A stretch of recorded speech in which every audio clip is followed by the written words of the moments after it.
Surrender usually comes when you've run out of yourself. We don't surrender when we're strongest.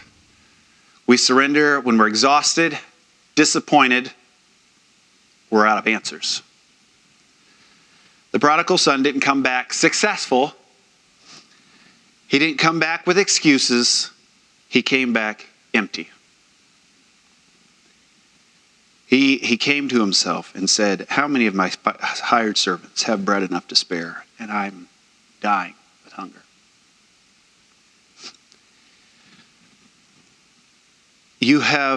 Have you ever answered, I'm good, automatically? You know, kind of a halfway saying when somebody says, yeah, how you doing? I'm good. You walk in, you're at church, it's like, how you doing tonight, brother? I'm doing all right. And then you quietly think to yourself, man, I just lied in the house of God. I said I was good and I wasn't. Some of us has got so used to pretending that we're okay, we don't even know how to be honest anymore. Some of us have trust issues so bad that when somebody texts, can we talk?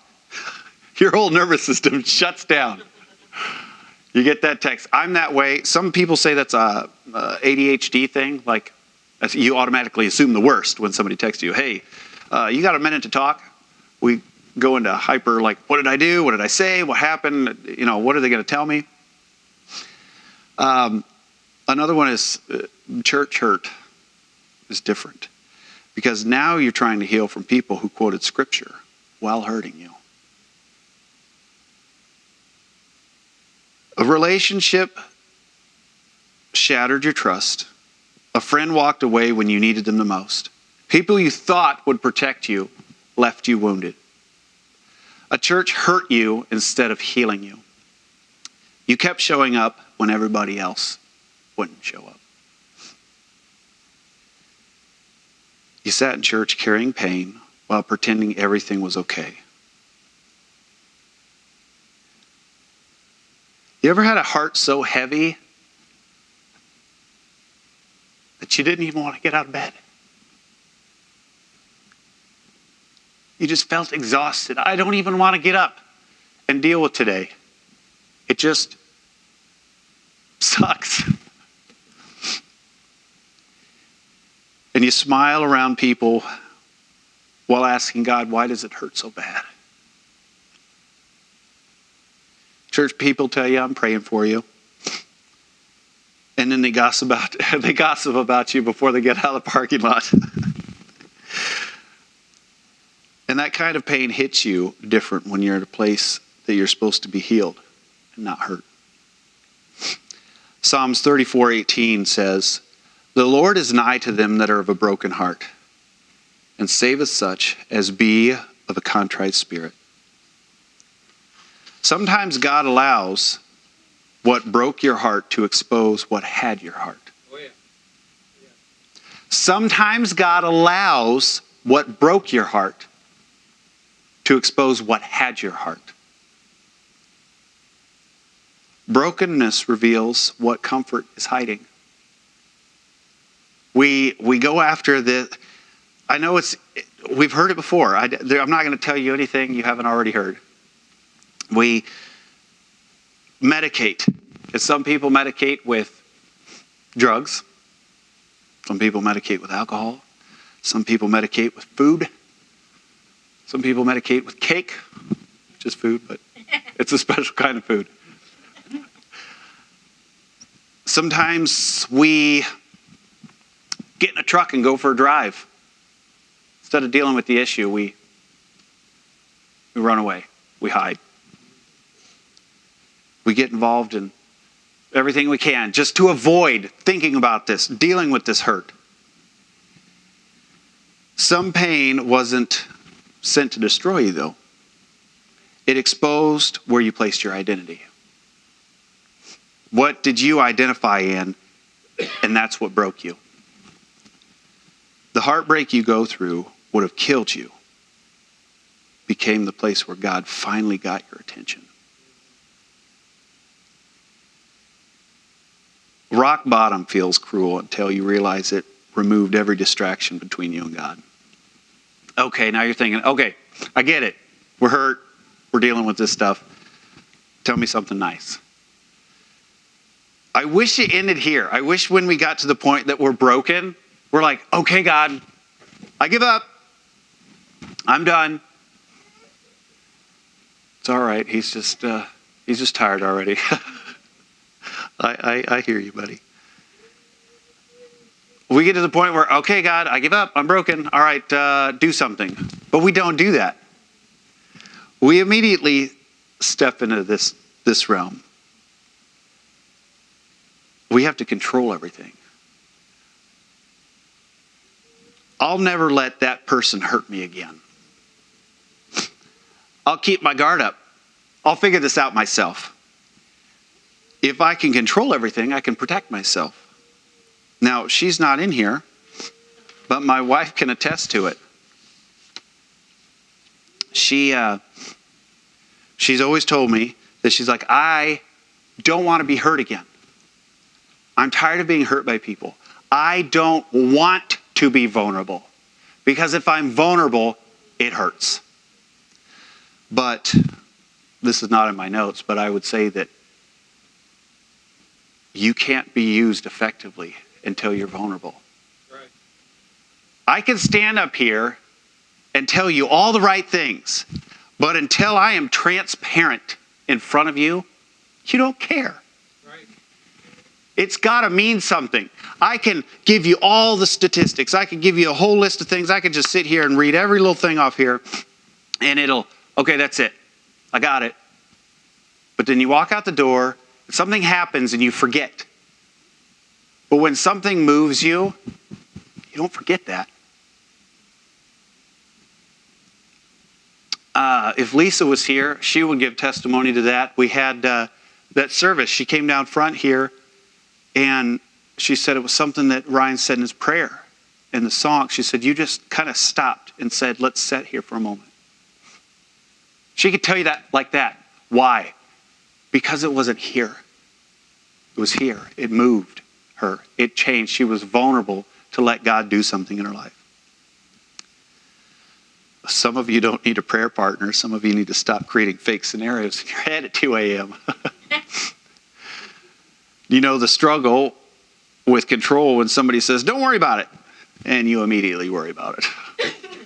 I got this. Have you ever ignored the GPS because you know a better route?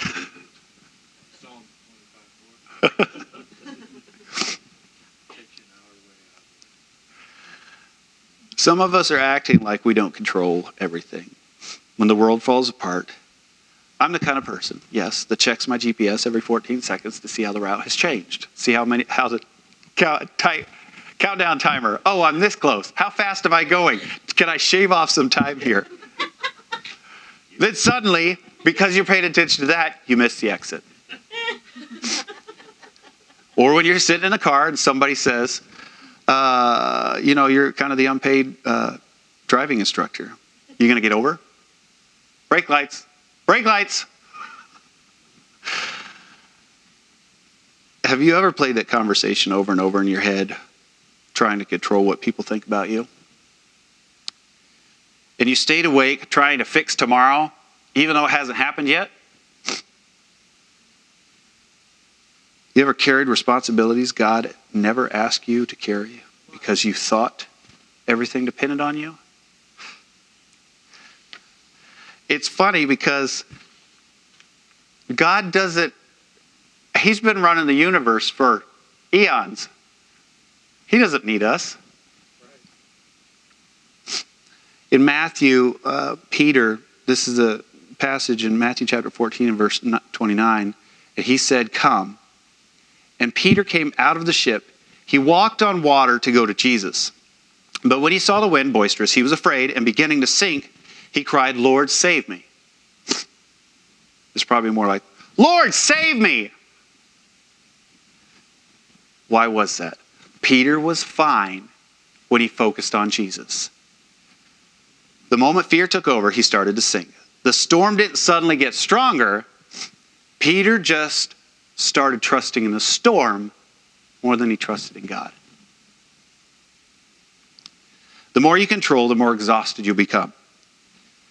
Control gives the illusion of peace while secretly feeding anxiety.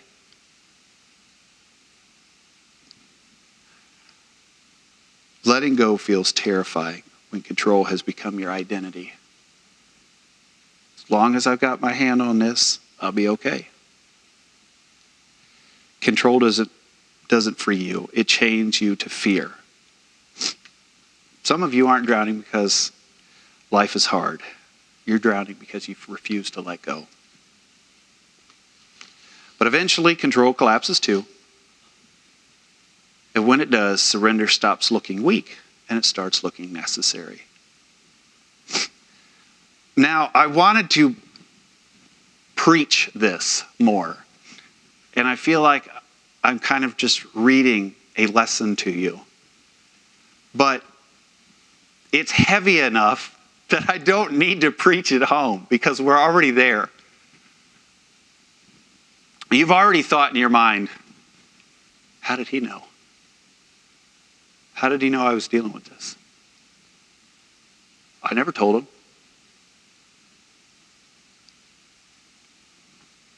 Surrender feels like losing, but it's honest. Surrender feels like defeat because your ego dies. Admitting you were wrong, admitting you can't fix it, admitting you're tired. The image you built is cracking. Most of you would rather stay distracted than be honest. Why? Because we don't like to feel hurt.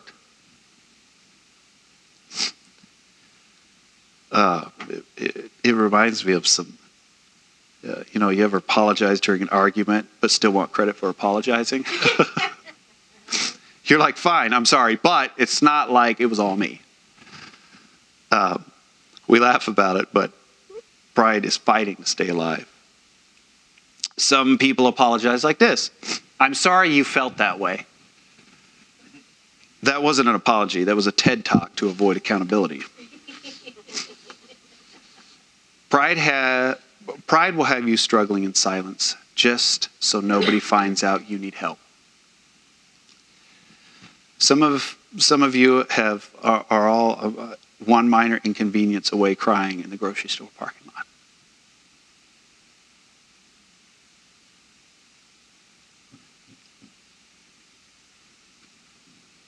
You ever see somebody walk into the church and they ask you, how are you doing?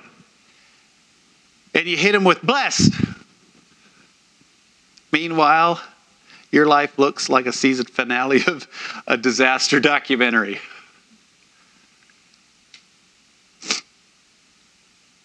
And I found that verse that I was looking for earlier, Damon. It's right here. James 4:10. Humble yourselves in the sight of the Lord, and he will lift you up. Surrender feels like death because something in you actually has to die. Pride will keep you stuck in places humility could have delivered you from. Ego protects your image. Surrender says, tell the truth. You can't heal while constantly defending yourself. Some of your exhaustion comes from trying to carry an identity God never asked you to maintain. Freedom begins the moment you stop performing.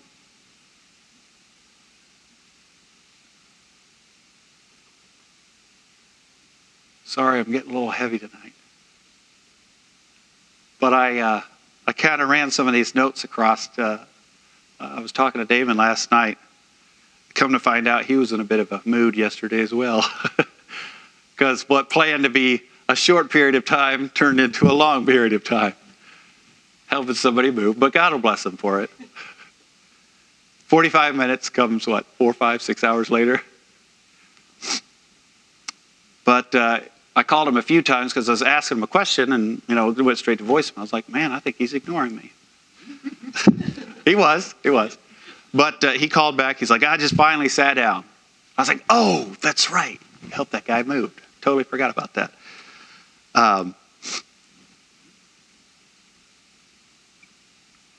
But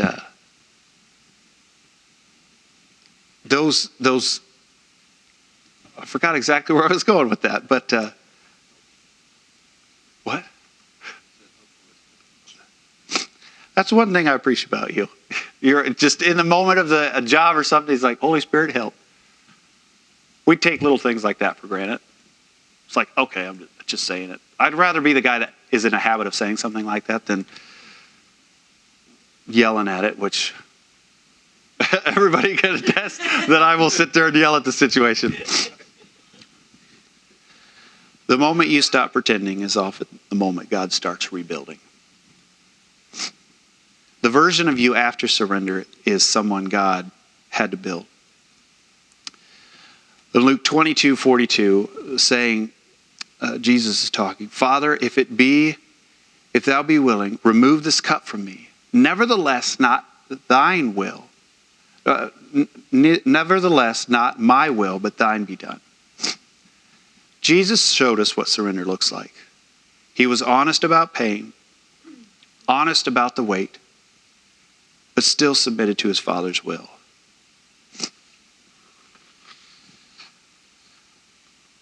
Growth is weird because you pray for patience and God sends people to test that. And you know God's changing you. And the old version of you would have snapped. Now the new version of you just sighs very deeply and walks away. But some of you don't need a new environment. You need a new heart. You ever look back at a season you thought would destroy you and realized it actually changed you? So I've told most of you the story, and most of you know this. And I've said it like this. Once you come out of something, I would never want to go through it again, but I would never take it back. I was married before and grew up in church, knew what was right, knew what to do. I thought I'm going to get married and it's going to stick and it's going to last. And about 3 years into the marriage, it came crashing down. She left and it changed everything. My first attitude was, fine. You think you can figure out life? Go right ahead. Go figure out life. And then as soon as the door shut, God, what do I do now? I got 2 kids. I would go to work and I would just randomly cry in the middle of the day. Sometimes 30, 40 minutes to an hour. I remember I was in Manier wiring a brand new house we were doing. Dad sent me out there to wire it. And that's why I didn't get a lot of stuff done that day. Because I would start wiring it and something would trigger a thought. And I would think about it and I would break down. And it messed me up for a long time. It was about 6 months. I would go home from work. I would sit down. I would read my Bible. I would read a devotional. And I'd pray. And I'd read some more and I'd pray. And then the next thing I know, it's 11 o'clock at night. I was like, well, I got to go to bed. But the biggest turning point, it was as if I was praying and I said, okay, God, how can I continue to love somebody who continually does this? Who wants to come back and work it out and then doesn't want to come back and then comes back and then doesn't want to come back. And it just brokenness. And then I got up from my chair, went in and laid in my bed with my eyes closed, tears coming down my face. And it was like God was in the room next to my bed. He said, now you know how I feel every time you walk away from me. That was the moment that made me what I am now.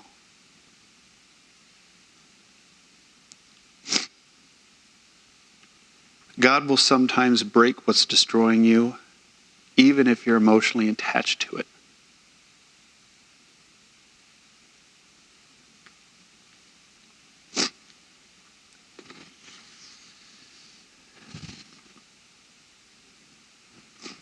I don't know what you're dealing with. but I can see it. Some of it you've shared. Some of it you haven't shared. Suzanne's been looking for a job for months, years, and now finally has it. Now some of you say, okay, well, I've had a job. It hasn't been a great job, but you don't know how bad that hurts. That could be her pain. But for you, oh, no, I did whatever. I don't care about my job. It's whatever. I'll just figure something else out. Me, fortunately enough, I was raised and taught skills, so I'm just like, fire me, okay? I'll just figure out something else. I'll do something else. Until I started doing something else, and I'm like, okay, I need work. It's drying up, and I need work. And that was kind of a bit of a teetering point for me, a heaviness. But the biggest thing that has hit me recently has been this. Sunday night fellowship. We had a big idea of starting something. Getting real. Let's shed what these other churches are doing, just clocking our time in, just doing this, singing these songs. I don't like this. It's either good singing, bad preaching, or good preaching and bad singing. You can never, you can never get both of them together. And then I thought, well, we'll start our own. Still, we got to get some good singing, good preaching, and it goes back and forth. But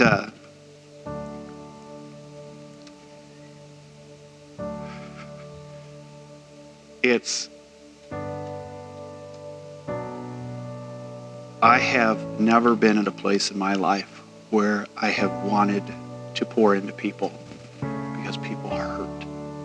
People hurt me.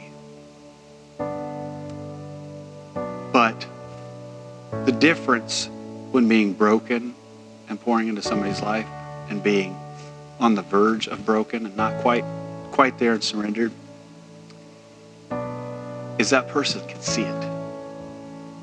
You don't have to stand up and preach and convince you that I care about you. I don't have to be the preacher that stands up and says, I just want you all to know that I love you.